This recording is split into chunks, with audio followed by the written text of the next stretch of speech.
Hoje nós vamos tratar sobre diversos temas. Continuamos no Kybalion, né? Nessa mística do Kybalion. Então nós temos aqui nessa definição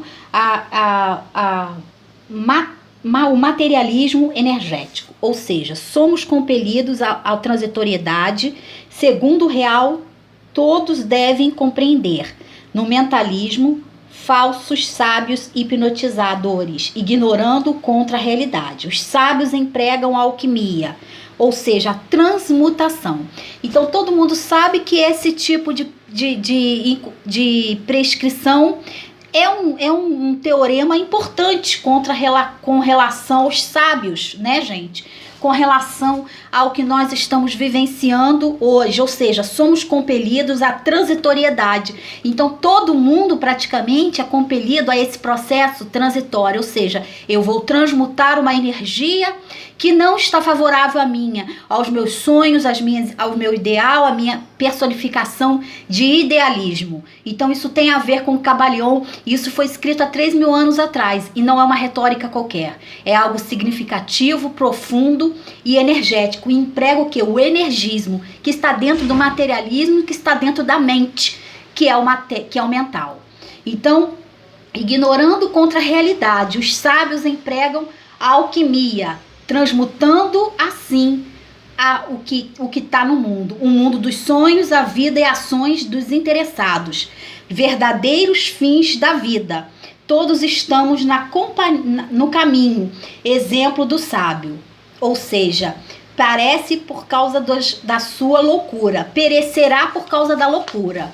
E isso tem a ver com o energismo, tem a ver com o maior de todas as suas divindades, era todo em tudo, que está no todo, que está no tudo, que é o maior de todas as divindades. Ou seja, ninguém pode se igualar ao todo e pedir definições àquela energia, porque ela já é totalitária, ela já é o todo. Sobrevivência da antiga máxima, ou seja, examinar a verdade. Máximos hermetismos sobre a natureza mental. Está dentro da mente do todo. Todo está em tudo. E é um paradoxo, tudo está no todo, que é um paradoxo, ou seja, tudo está no todo e o todo está em tudo. Então, contra essa máxima, ninguém pode replicar. Agora, colocamos como Otelo, Ricardo II e Hamlet, que foi uma criação de Shakespeare. Então, William Shakespeare criou esses personagens, introduzindo no sonho e na fantasia, que estava totalitário no todo. Mas isso aqui é o idealismo, é o mental, ou seja, a energia empregada. Mas nós vamos falar agora das leis facultadas nessa energia, que é a lei de ação e reação. Então nós vamos entrar com uma faceta um tanto peculiar, que significa o Reich, o nazismo. Então, dentro dessa filosofia, o que tem isso a ver empregado, Márcia, com essa teoria, esse teorema toda do Kybalion? Energia mental, criação mental.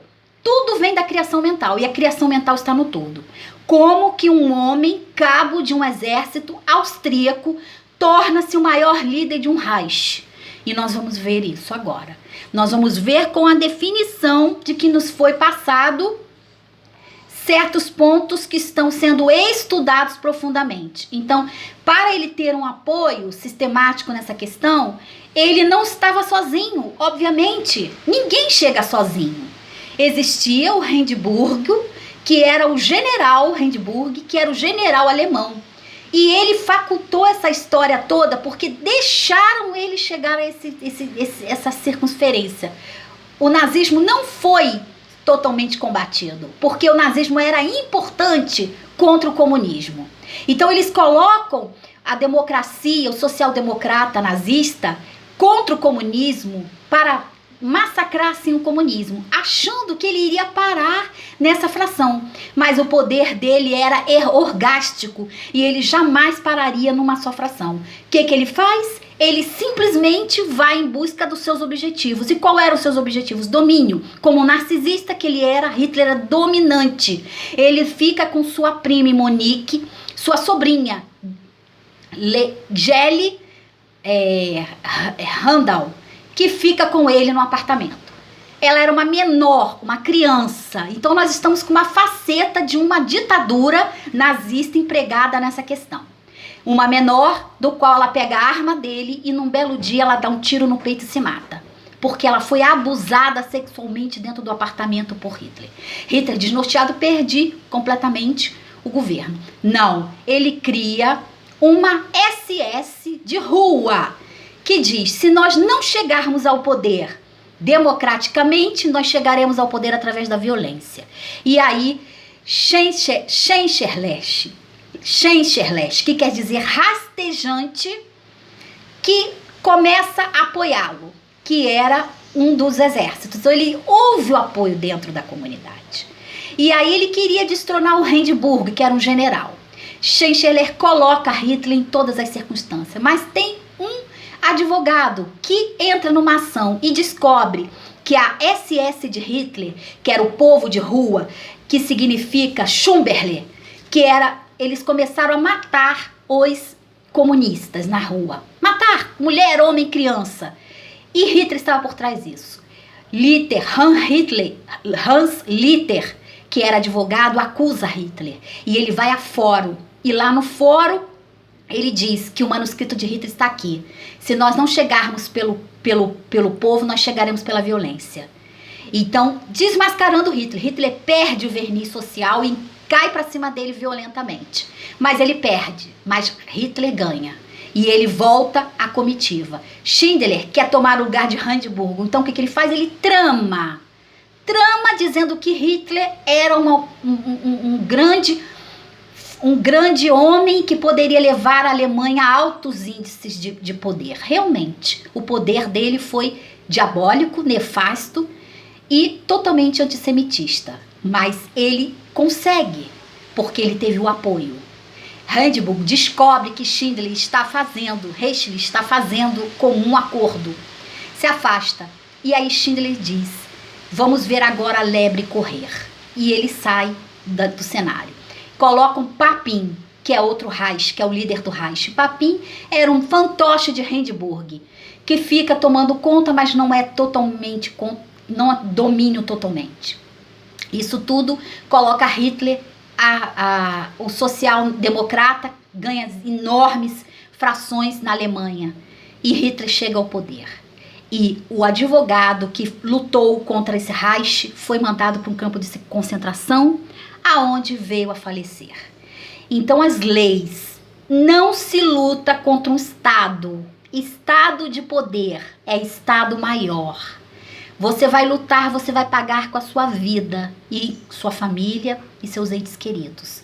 E foi isso a resposta que trouxe Hitler ao poder. Hitler foi apalmado, foi levado no colo pelos próprios líderes do movimento democrático nazista.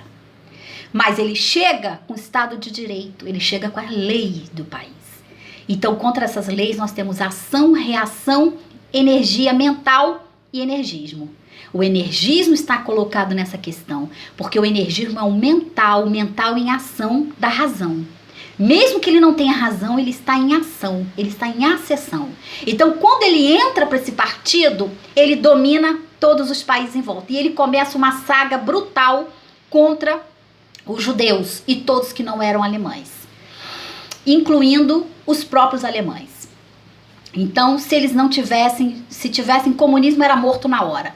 E o que eles fazem? O advogado, antes de ir para o campo de concentração, descobre que é o policial deu a arma para o Chamberlain, que é o movimento que Hitler concluiu na época, Schumberlin, e para matar um Fritz, que era um comunista da época ativo.